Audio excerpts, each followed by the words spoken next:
দেন আমরা চলে আসি, পাশেই ছিল ফাইন ডাইনিংয়ে। আর ফাইন ডাইনিংটাও ছিল বিচের একদমই অপোজিটে। এত সুন্দর, এত ভালো ওনাদের বাইরের ডেকোরেশনটা, প্লাস ভিতরেও খুব সুন্দর করে অর্গানাইজ করা ছিল। এখানে হচ্ছে আমার হাজব্যান্ড মেনু দেখছিল যে কি কি আছে, কি কি খাওয়া যায়। আর থাই স্যুপ দেখলে আমি সেখানে স্টাক হয়ে যাই।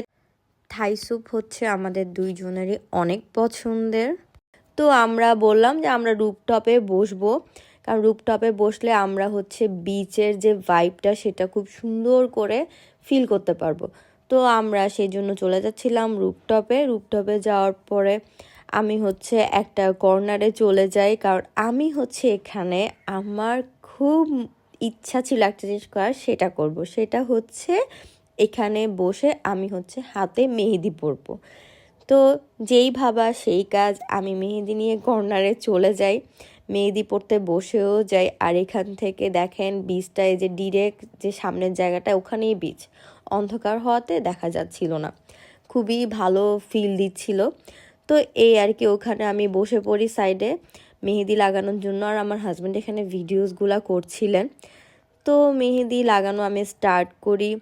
এত ভালো ফিল হচ্ছিল। ছোট্টবেলা থেকে আমার একটা ড্রিম ছিল, যদি আমার ড্রিম ছিল বিচে বসে মেহেদি লাগানো, কিন্তু তা ওখানে যেহেতু হয়নি, পাশেই একদম বিচের পাশে বসে আমি সেই রকম একটা ফিল নিয়ে হাতে মেহেদি পরছিলাম আর পরিবেশটা এনজয় করছিলাম। তো এর মধ্যে আমাদের খাবারগুলো চলে এসেছে। আমরা হচ্ছে থাই স্যুপ নিয়েছিলাম। ওনাদের থাই স্যুপটা আমার খাওয়া one of the best Thai soup ছিল। এত বেশি মাংস, চিংড়ি মাছ দিয়েছিলেন ওনারা, আর অনেক ভালো টেস্ট ছিল। খাবারের গন্ধে এই মিনি বিড়ালটাও চলে আসছে খাওয়ার জন্য। তো ওরও একটু আমরা ভিডিও করে নিলাম। ও অনেক বেশি সুইট আর কিউট ছিল, কোনো ডিস্টার্ব করছিল না, বাট চুপচুপ করে খাচ্ছিল যখন আমরা ওকে খাওয়া দিচ্ছিলাম। মেহেদি পড়ায় স্টপ করে আমি খেতে চলে আসি। আমরা অর্ডার করেছিলাম ফ্রাইড রাইস, চিকেন ফ্রাই, লইট্টা ফ্রাই আর হচ্ছে থাই স্যুপ। প্রত্যেকটা খাওয়ার খুবই মজা ছিল, আপনাদের জন্য মাস্ট রেকমেন্ডেড। আপনারা অবশ্যই এখানে ট্রাই করবেন। আর এটাই ছিল কক্সবাজার আমার প্রথম দিন।